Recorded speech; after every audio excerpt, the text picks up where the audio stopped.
Bien, queridos hermanos y hermanas, este es el estudio cuarto sobre Efesios, que comprende dentro del capítulo 2, la segunda parte, de los versículos 11 al 22.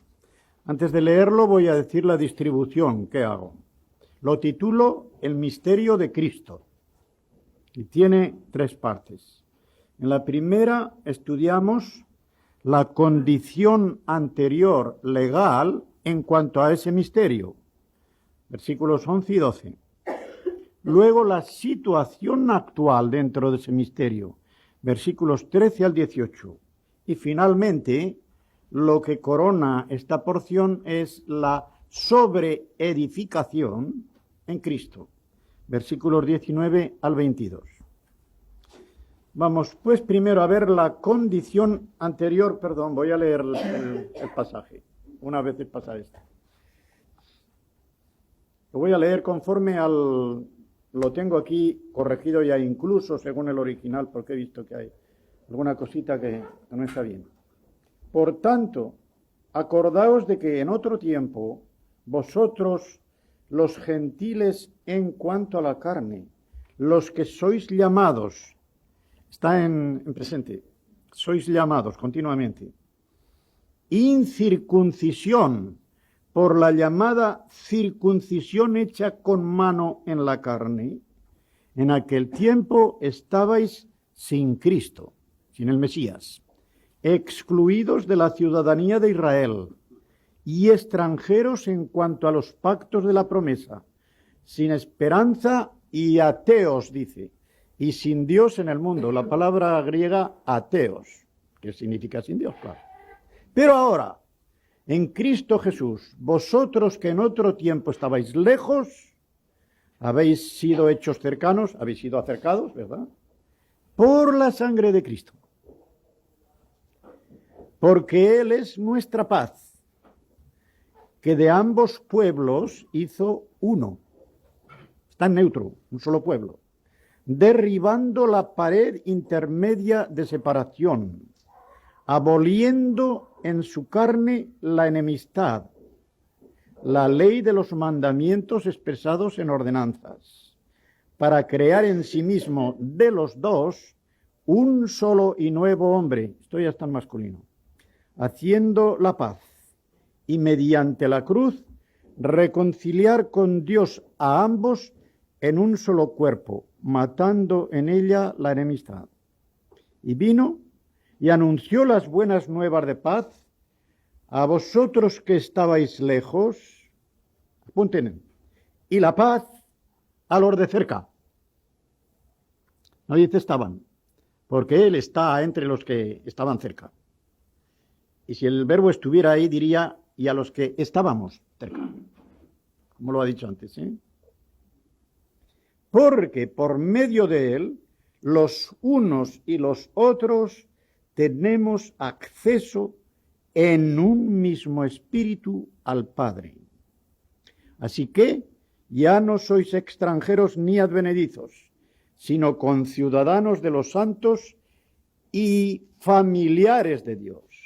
Domésticos, dice el original, domésticos de Dios, familiares de la familia de Dios.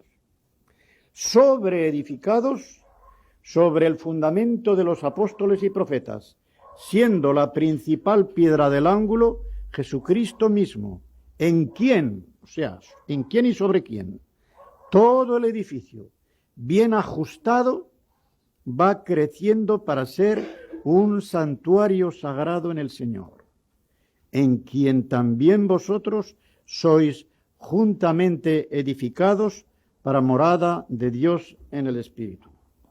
Preciosa porción. De modo que tenemos primero la condición anterior legal en cuanto a este misterio, que sabéis, lo dije ya, el misterio de Cristo no consiste en que los gentiles puedan ser salvos igualmente que los judíos, sino que judíos y gentiles conversos formen un solo cuerpo, cuya cabeza es Cristo.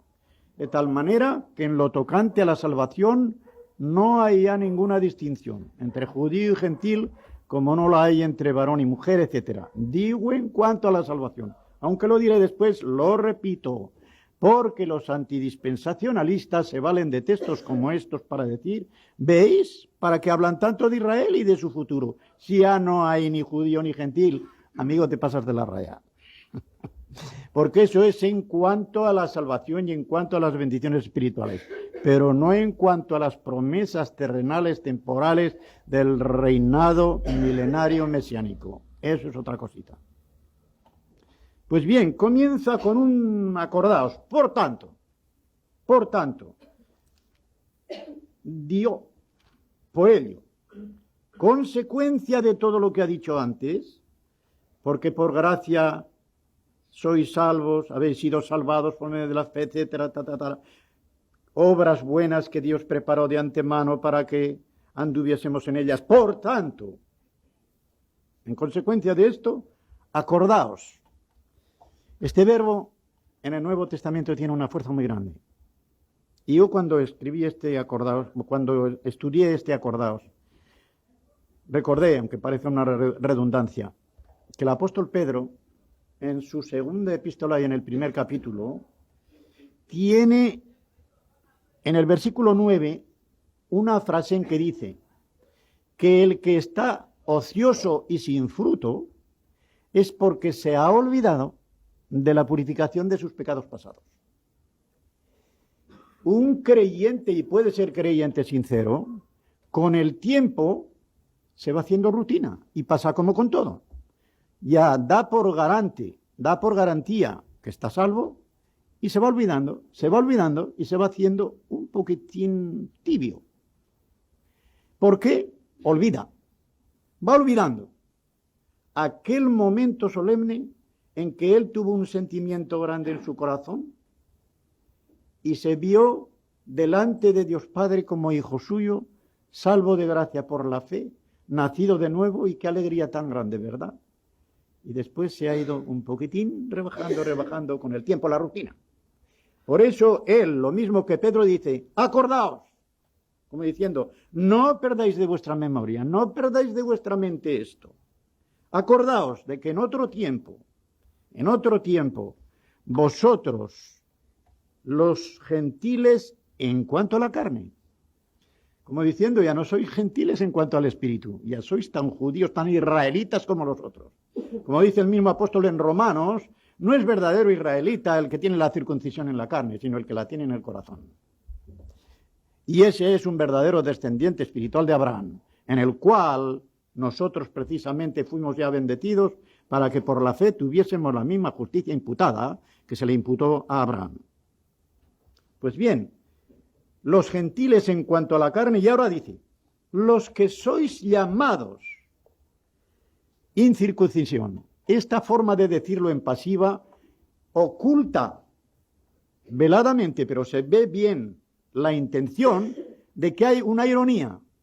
Os llaman burlonamente, despectivamente. Esos, los incircuncisos.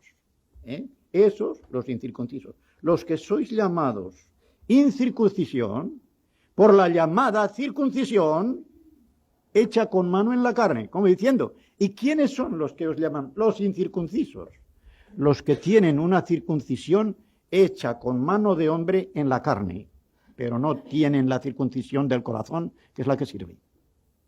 Como diciendo, no os tengáis por inferiores, no tengáis ningún sentimiento ni complejo de inferioridad, porque sois tan iguales que ellos, en todo lo que respecta a la salvación, por lo que dirá después.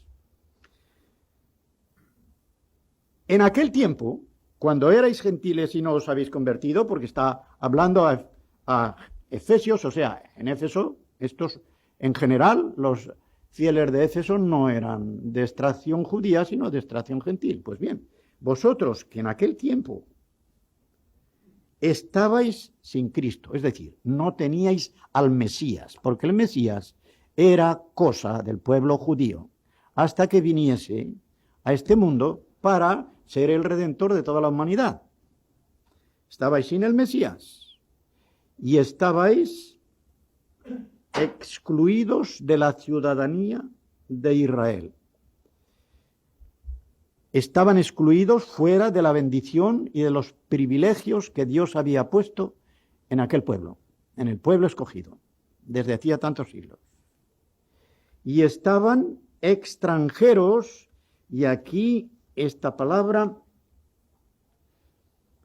significa alienados, ajenos, alejados. Se repite la palabra en esta misma epístola en el capítulo 4 y el versículo 18. Y en Colosenses 1:21. Y en ambos lugares significa una separación de Dios. De modo que hay una alienación, estar lejos de Dios, extranjeros en cuanto a los pactos de la promesa que eran para Israel. Estaban sin esperanza, porque sin Dios no hay esperanza, y eran ateos, sin Dios, como dice, en el mundo. Pero ahora, la esperanza esta tiene dos vertientes, objetiva y subjetiva, ninguna de ellas la tenían. Objetiva quiere decir, no tenían ninguna cosa buena que esperar. Subjetivamente no tenían ningún motivo para ejercer el acto de esperanza. Esto significa subjetiva y objetiva. La situación anterior o condición, mejor dicho, porque la situación da un entorno. La condición es algo ya que afecta a la naturaleza del sujeto. Esta condición anterior se ha cambiado, porque ha habido también un cambio de situación. Y ahora, versículos 13 y 14, no solo están con Cristo, es que están en Cristo, están implantados, injertados, unidos a Cristo Jesús, Como dije al principio, Cristo, el Mesías, Jesús, ese hombre de Nazaret. Pues bien, ya predomina lo del Mesías delante, lo de Jesús de Nazaret después. Porque esta carta, como sabéis, la escribió Pablo cuando estaba ya en la prisión de Roma, antes de la primera presentación ante el emperador. Aquí estaba en su prisión y desde allí escribiendo a los fieles para animarles, para tal. Y qué bien podía hacerlo. El que estaba el preso de Cristo, como dirá él después. Yo no soy el preso de Nerón, soy el preso de Cristo. A mí Nerón no me ata. Estoy atado por el testimonio de Cristo. ¡Qué grandeza! Pues bien, ya no solamente están con Cristo, sino que están en Cristo. Y los que antes estaban extranjeros y ajenos, alienados, lejos, cerca. Ahora son cercanos. Y son cercanos porque el sacrificio de Cristo abarca a todos, a los de lejos y a los de cerca. Juan 3:16, apunten los lugares, 12:32, y yo cuando fuere levantado atraeré a todos a mí mismo. 2 Corintios 5:19, porque Dios estaba en Cristo reconciliando consigo al mundo, etc. Primera de Juan 2:2, el cual es la propiciación por nuestros pecados, y no solamente por los nuestros, sino por los de todo el mundo. Ahí está todo el mundo potencialmente bajo la mirada de Dios Padre y la fuerza potencial del Señor Jesucristo, del cual nadie es excluido si no se excluye a sí mismo.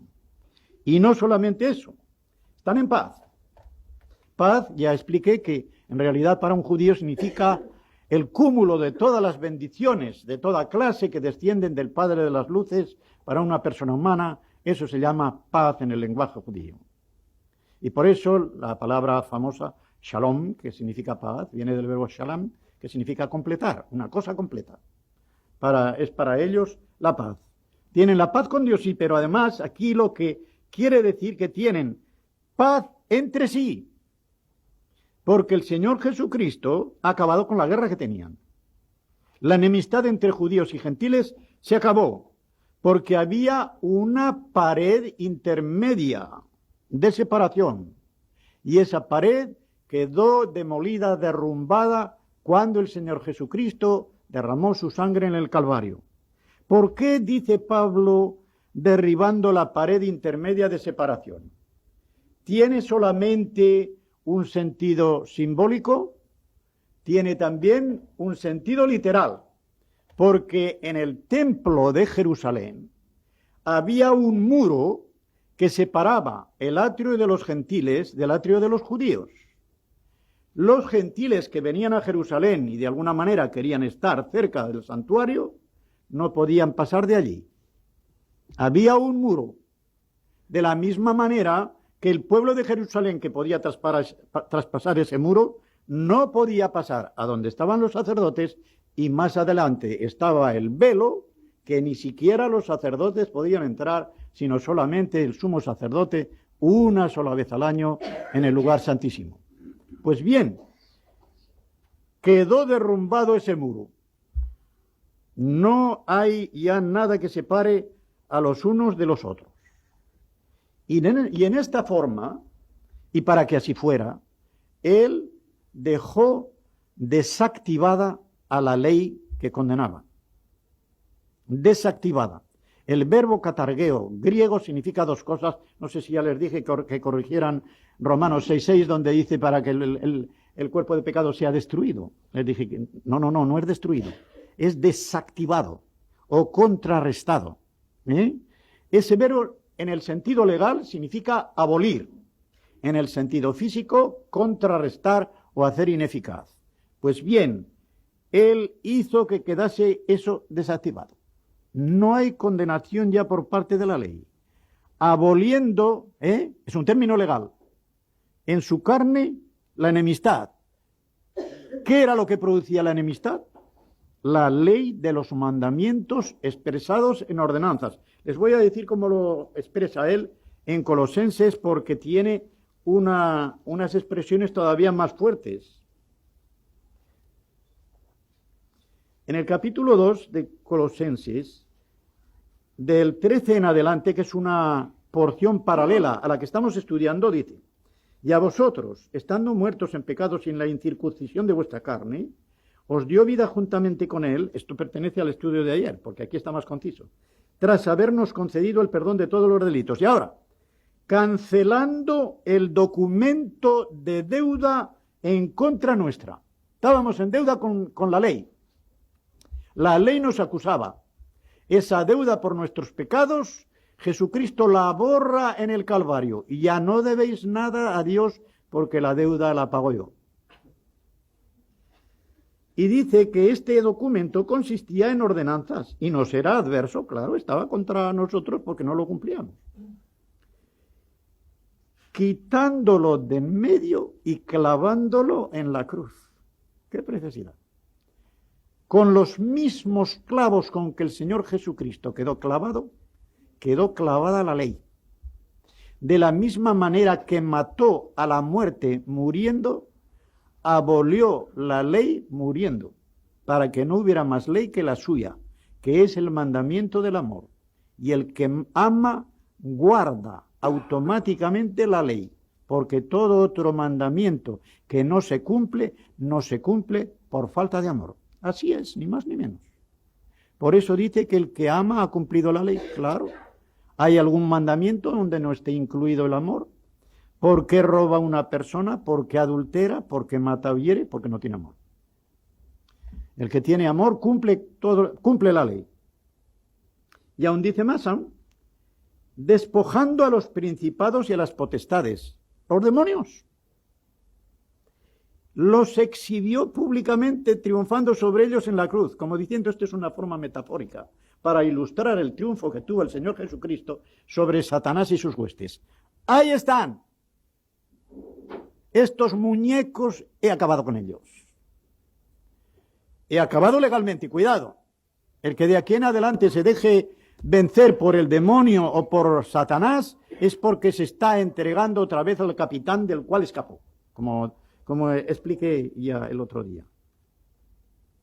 Pues bien, dejando Colosenses y volviendo otra vez a Efesios. Derribando la pared intermedia de separación, aboliendo en su carne la enemistad, la ley de los mandamientos expresados en ordenanzas, para crear. Yo creo que vi que el tiempo se me escapaba y no dije cada palabra del versículo 10 de la lección de ayer, que cada una tenía su cosa, pero ahí el reloj iba muy deprisa. No quiero dejármelo en el tintero porque hay 2 o 3 palabras muy, muy interesantes. Es el versículo 10, pertenece al estudio de ayer, pero así queda más completo. Primero dice que somos hechura. Hechura de Dios. La palabra para hechura es poema. Composición. O sea que Dios, por decirlo así, hizo una gran poesía cuando nos creó. Pero hizo algo más cuando nos salvó en Cristo Jesús. Hechura suya, creados. El verbo crear es más que hacer. Se hace de algo que ya existe, de una materia que ya existe, pero se crea de la nada.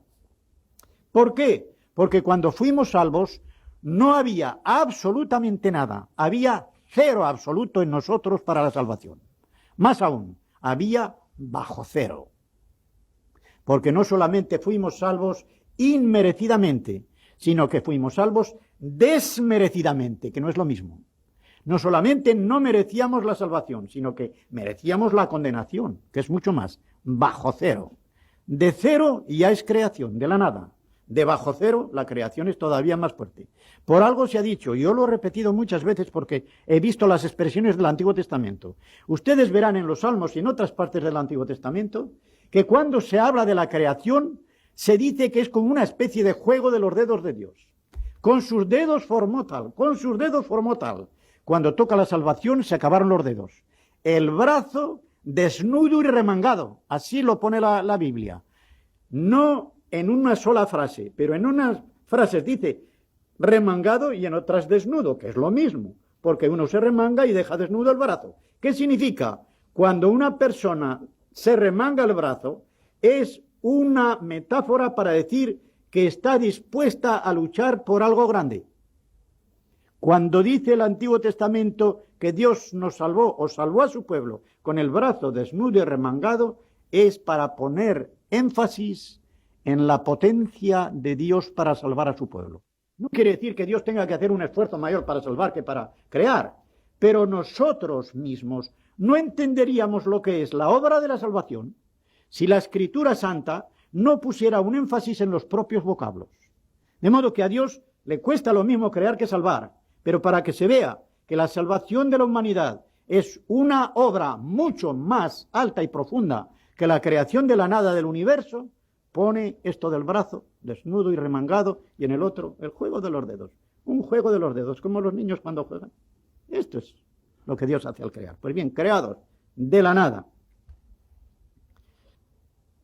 Mediante la cruz reconciliar con Dios a ambos, judíos y a gentiles, en un solo cuerpo, matando en ella la enemistad, como ya hemos dicho.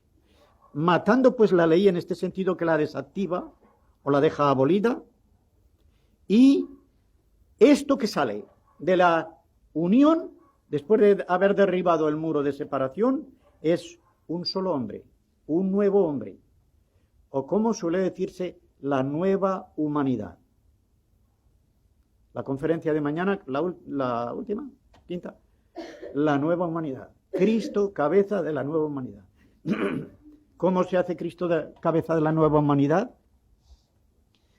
Pues una vez que el cuerpo es uno.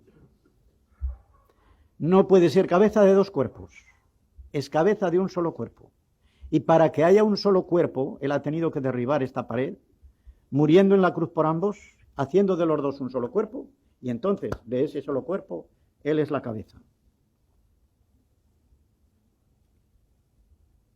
Ya lo he explicado antes, pero lo voy a repetir ahora. ¿En qué son uno, el judío y el gentil? En el orden de la salvación, no en el orden dispensacional. De lo contrario, también estarían borradas las diferencias entre varón y mujer. Sin embargo, por ejemplo, el apóstol Pedro en la primera epístola y en el capítulo 3 da consejos diferentes a los hombres y a las mujeres. Un consejo muy largo a la mujer y uno pequeñito al hombre. Al revés que Pablo. ¿Cómo se conoce que Pedro estaba casado y Pablo no? Así lo pongo yo. Allí Pedro a la mujer le hace una que buena.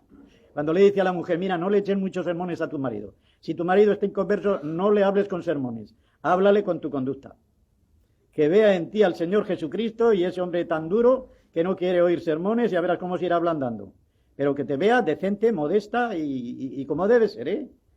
Y luego ya al marido le dice que trate a la mujer, primero, como mujer, vaso más frágil, pero en cuanto a la salvación, coheredera de la vida de la gracia. Y que ambos se traten bien para que sus oraciones hacia arriba no sean cortadas por el medio. Eso es lo que significa el verbo. Que no se queden cortadas a medio camino entre la tierra y el cielo, porque no serán escuchadas si ellos se acuestan después de un disgusto grande y nos han perdonado. Así lo explico yo y creo que es lo mejor. De la misma manera que el apóstol Pablo, en esta misma epístola va a decir, no se ponga el sol sobre vuestro enojo. Si os habéis enojado, dice, no pequéis y no se ponga el sol sobre vuestro enojo. Esto en lo conyugal todavía es más. El marido y la mujer han de procurar que antes de acostarse se acuesten en paz con Dios y perdonando cualquier disgustillo que haya habido o cualquier discusión, porque de lo contrario las oraciones no van a subir arriba. Se van a quedar cortadas a medio camino, como dice allí el verbo. Pues bien, hay diferencia entre el varón y la mujer. Lo dice Pablo, lo dice Pedro, pero no en cuanto a la salvación. El versículo 16, pues, nos da la muerte del pecado. Muerte de la ley, muerte del pecado. Mata al pecado porque hace la reconciliación. Las buenas nuevas son buenas nuevas, palabras de vida eterna. Palabras de vida eterna. De modo que al ser palabras de vida, van contra la muerte. Al ser palabras de vida eterna, nos da ya que es la vida espiritual, que comienza en el momento en que una persona se convierte y dura para siempre. Versículo 17, vino y anunció las buenas nuevas de paz a vosotros que estabais lejos y la paz a los de cerca. Para esto de palabras de vida eterna, recuerden ustedes, porque esto tiene mucha importancia, si hay un diálogo con católicos romanos y saben que los católicos romanos emplean el capítulo 6 del Evangelio de San Juan para decir que el cuerpo y la sangre de Jesucristo están real y verdaderamente presentes en la hostia y en el vino que el cura ofrece, ¿no? Porque dice, mi carne es verdadera comida, mi sangre es verdadera bebida, tal o cual. Pero cuando ellos lo han entendido mal, ¿qué dice? Sí, pero mis palabras son espíritu y son vida. La carne para nada aprovecha. El espíritu es el que vale. Y mis palabras son palabras de espíritu, son espíritu y son vida. ¿Cómo el cuerpo de un hombre? No puede ser. Además, ahora, ya lo he dicho aquí, el cuerpo del Señor Jesucristo glorioso espiritual está sin sangre. ¿Qué clase de sangre de Jesucristo es la que puede haber sobre el altar de una misa católico romana? Ninguna, porque no la tiene. Y ellos dicen que el cuerpo que hay allí sobre el altar no es el cuerpo que tuvo de la Virgen María, no, sino el cuerpo glorioso que está arriba. Y el cual, por ser glorioso, puede distribuirse en infinidad de altares que haya siendo el mismo, multiplicándose y siendo el mismo, ¿verdad? Las cosas que nos hemos tragado. Hasta que tenía yo 50 años, ¿no? Solamente el que ha estado dentro lo entiende. Pues bien, ahora tenemos, esto no sé si he dicho los lugares, está en el capítulo 6 de Juan, en los versículos 63 y 68. Ahora viene, mire, este versículo 18 yo tengo 3 subrayados, porque es un versículo de estructura trinitaria. Aquí están las 3 personas con la situación peculiar, por decirlo de alguna manera, que ocupan en el santuario sagrado que es la Iglesia, a la cual pertenecen judíos y gentiles por igual. Por medio de Él. ¿Quién? Jesucristo. Por medio de Él, a través de Él, los unos, los judíos, y los otros, los gentiles, o los unos, los gentiles, que los ha puesto delante, y los otros, los judíos, tenemos acceso, entrada libre, en un mismo espíritu, dice el original, al Padre. voy no a dramatizarlo, sino a visualizarlo y para que lo visualicen. Lo que aquí quiere decir el apóstol Pablo es que en este santuario sagrado de la Santísima Trinidad, que es la Iglesia y que somos cada uno de los creyentes, en el trono está Dios el Padre. A su derecha está el Señor Jesucristo, por medio del cual nosotros podemos acercarnos al Padre en el medio del trono. Y el que está a la puerta haciendo de ujier para introducirnos en la sala es el Espíritu Santo.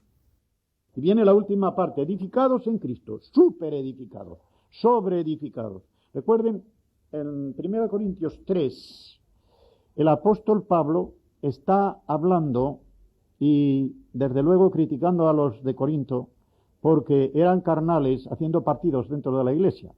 Yo soy de Apolos, yo soy de Cefas, yo soy de Pablo, yo soy de Cristo. Y dice, ¿es que Pablo ha sido crucificado por vosotros? ¿Habéis sido bautizados en nombre de Pablo? ¿Qué es eso de partidos? Sois carnales. Y dice, yo planté, Apolo regó, pero quien dio el crecimiento fue Cristo. Así que nosotros somos solamente servidores, colaboradores de Dios. Dios es el que hace crecer todo. Nosotros nos limitamos a lo exterior, plantar y regar. Lo único que podemos hacer los ministros de Dios es eso, echar la semilla, pero no la podemos hacer crecer, porque el crecimiento no es de nuestra competencia. El crecimiento es de competencia de Dios, y es Dios el que tiene que hacer crecer. Y luego, cambiando rápidamente de metáfora, dice, yo como buen arquitecto puse el fundamento, y otros sobreedifican, pero cada uno que sobreedifica, que mire cómo lo hace. ¿Qué materiales pone?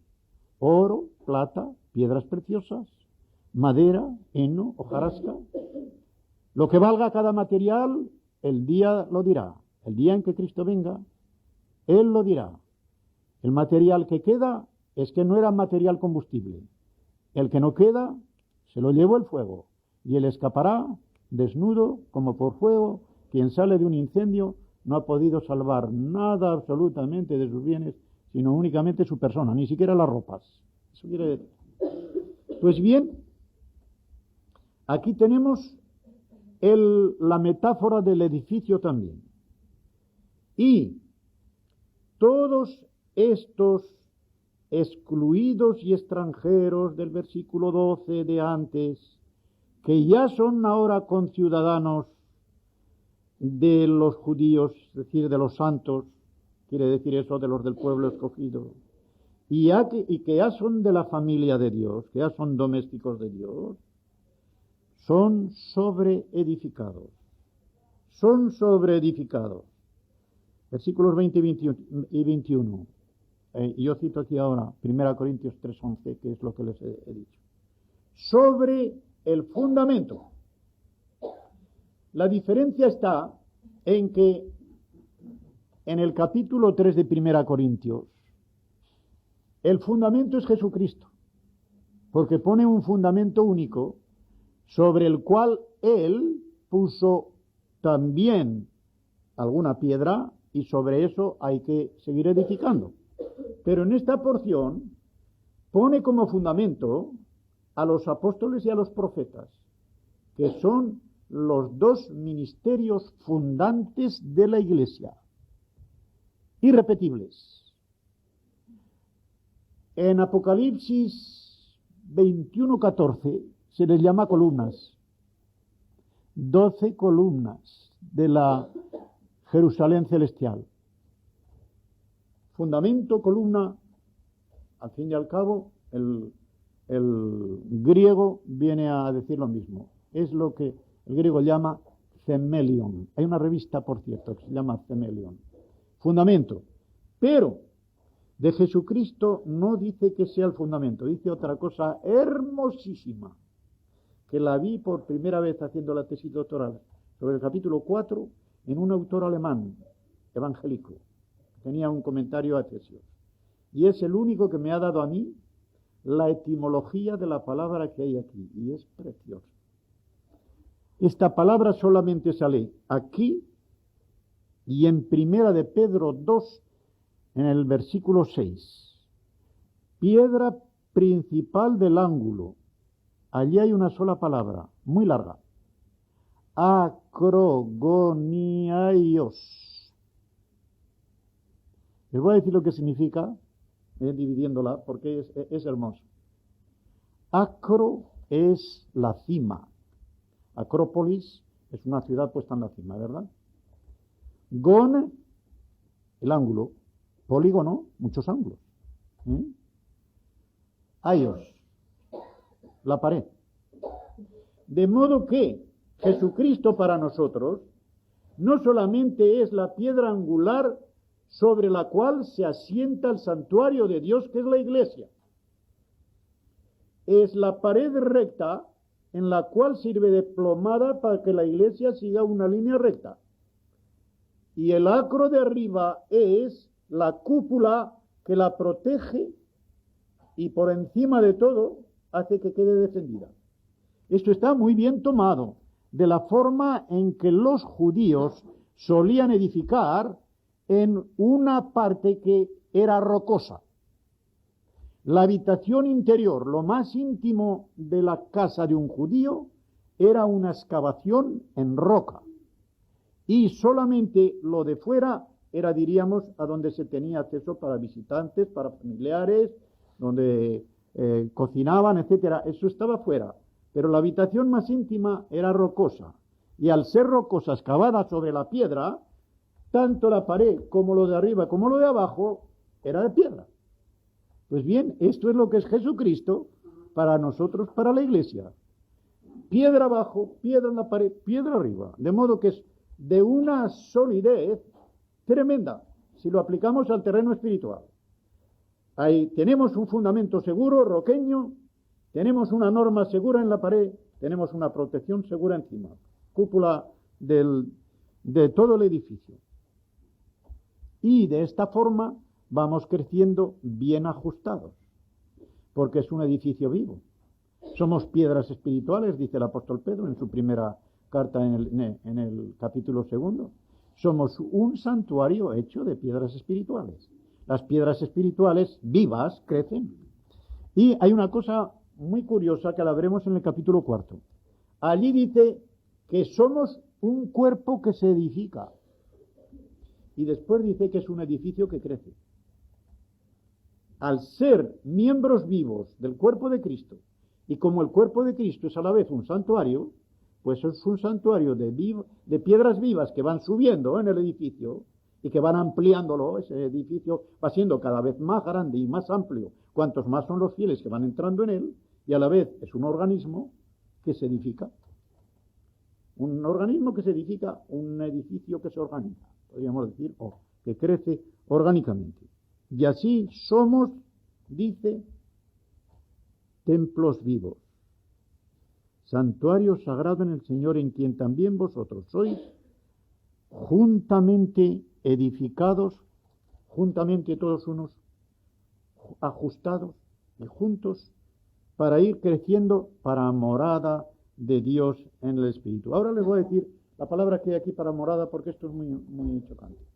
La palabra que hay aquí para morada no es santuario, no es templo, pero tampoco es casa. Voy a decir una cosa muy notable. Hay no menos que 5 palabras en griego para decir habitar. Todas ellas salen en el Nuevo Testamento. Pero hay una que se repite muchas veces y siempre en el Apocalipsis. Siempre que lean en el Apocalipsis los habitantes de la tierra. Pero los habitantes de la tierra no se arrepintieron, sino que siguieron blasfemando. Los habitantes de la tierra. Siempre, siempre, siempre se les aplica el peor de los vocablos. Katoikuntes. Oikia, oiko significa casa. Kata significa estar muy pegado. De modo que los habitantes de la tierra son los que están muy pegados a su habitación mundana, terrenal.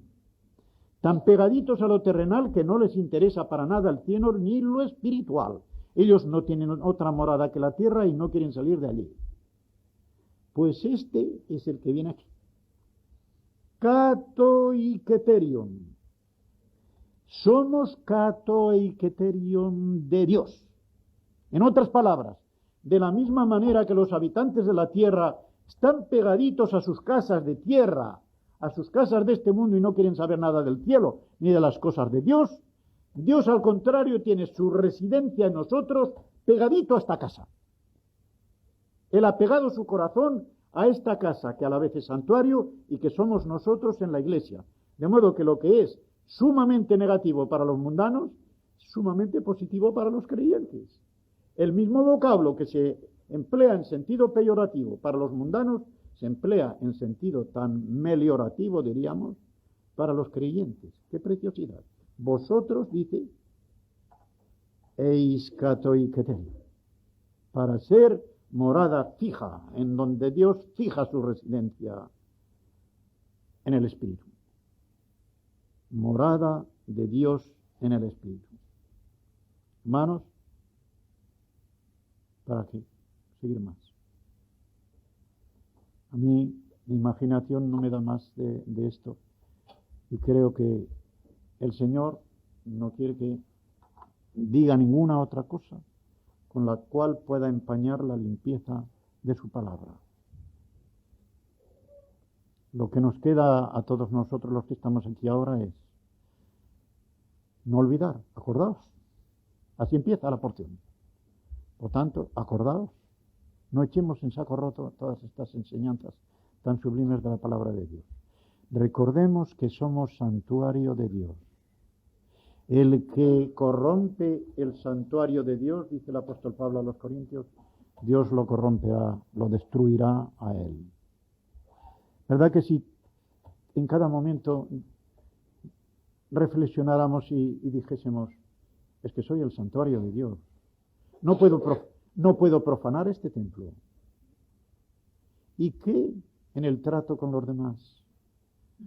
Yo lo he dicho y para mí les digo que es la consideración más fuerte que en toda mi vida he pensado. Me ocurre ahora, el Señor quiere que lo diga. Voy a decirlo sin ningún empacho. Un joven y una joven. Si ese joven considera